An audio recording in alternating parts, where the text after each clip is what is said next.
ایک انہوں نے کہا کہ پینٹ شرٹ کے ساتھ نماز پڑھنے کی شرعی حیثیت کیا ہے؟ کسی امام صاحب نے ان کو کہا کہ اس پینٹ شرٹ میں نماز نہیں ہوتی کیونکہ یہ غیر مسلمین کا لباس ہے، اور یہ حدیث بیان کرنا چاہتے تھے، رہ گئی وہ حدیث یہ ہے کہ جو جس قوم سے مشابہت اختیار کرے وہ انہی میں سے ہے۔ تو کیا حکم شرع ہوگا؟ دیکھیں اس بات کو اچھی طرح سمجھ لیں کہ کسی قوم کی ایک ہوتی ہے مذہبی علامت، ٹھیک ہے نا، اس کو مذہبی شعار کہتے ہیں، شعار مینز علامت، جیسے سلیب لٹکا لینا۔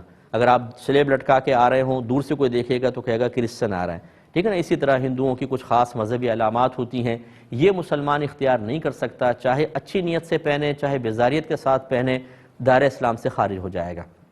دوسرا ہوتے ہیں قومی شعار۔ قومی شعار کا مطلب اس کا مذہب سے تعلق نہیں ہوتا، لیکن وہ کسی غیر مسلم قوم کی ایسی علامت ہوتی ہے کہ اگر ہم اس کو دیکھیں تو فوراً ہمارا انتقال ذہن اس غیر قوم کی طرف چلا جائے۔ اس کے لیے ذرا بر صغیر پاک و ہند کے ذرا ماضی کی طرف جائیے کہ جب انگریز یہاں آئے تھے تو وہ پینٹ شرٹ پہنتے تھے، سب سے پہلے وہی پہن کر آئے، اور ان کے فوجی جو ہوتے ہیں نکر پہن کر آتے تھے۔ اب اگر دور سے کوئی پینٹ شرٹ پہن کر آتا تو چونکہ ہندو مسلم اس وقت اس طرح کوئی لباس نہیں پہنتے تھے، ایشیا میں ایشیا کا لباس نہیں تھا، تو دور سے دیکھ کر کہتے گورا صاحب آ رہا ہے، یعنی وہ غیر مسلم آ رہا ہے۔ وہ ایسی اس وقت قومی علامت تھی۔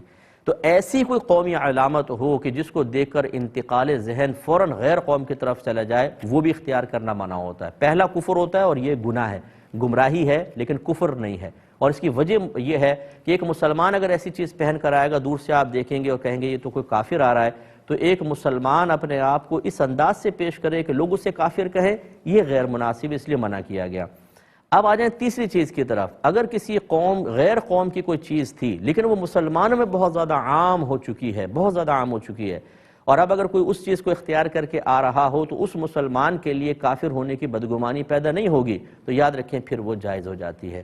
اسی میں دیکھیں پینٹ شرٹ بھی ہے، آپ کا ٹیبل کرسی کا یوز ہے، آپ کا ٹیبل کرسی پر بیٹھ کے کھانا کھانا ہے، آپ کے چمچے کانٹے استعمال کرنا، اس طرح ٹوتھ برش استعمال کرنا، یہ تمام چیزیں وہاں سے آئی ہیں، لیکن اب یہ کسی قوم کا قومی شعار نہیں ہے۔ اگر ایک مسلمان ٹیبل کرسی پہ کھا رہا ہے تو کیا آپ دور سے دیکھ کر کہیں گے یہ کافر بیٹھا ہوا ہے؟ یقینی سی بات ہے نہیں۔ تو جب کوئی مسلمانوں میں ایسی چیز عام ہو جائے کہ اب کسی غیر قوم کا قومی شعار نہ رہے، تو یاد رکھیں وہ کم از کم مباح ہے، یعنی نہ گناہ نہ ثواب۔ بس اب اس میں یہ ضرور ہے کہ اتنی ٹائٹ پینٹ شرٹ پہننا کہ اس میں اعضاء ستر بہت زیادہ نمایاں ہوں، اس کو اس وجہ سے منع کیا جائے گا۔ لیکن جو حدیث بیان کی گئی کہ جو جس قوم سے مشابہت اختیار کرے وہ انہی میں سے ہے، وہ اس صورت میں ہے کہ جب وہ کسی قوم کا ایسا قومی شعار ہو کہ مسلمانوں میں عام نہ ہوا ہو، اور اس کو دیکھ کر فوراً اس مسلمان کے لیے غیر مسلم کی بدگمانی پیدا ہو۔ اب اس کے بعد جواب بالکل واضح ہے کہ اگر کوئی پینٹ شرٹ پہن کے نماز پڑھ رہا ہے، اگر ٹائٹ پینٹ بھی پہنی ہوئی ہے تو زیادہ سے زیادہ پینٹ پہننا مکروہ کہلائے گا، لیکن نماز تو اس میں جائز ہے۔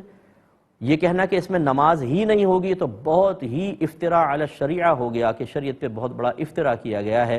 پینٹ شرٹ میں بالکل نماز ہوگی، آج ہر چوتھا نمازی، بلکہ میں دوسرا نمازی بھی کہوں تو بیجا نہیں ہوگا، پینٹ شرٹ میں ہوتا ہے۔ ہمارے نوجوان ہیں، آفیسز کے اندر پہنے جاتا ہے تو اس میں، اور ہمارے فوجی ہوتے ہیں، کوئی اس میں حرج نہیں ہے۔ امام صاحب نے جو کہا وہ مناسب نہیں تھا۔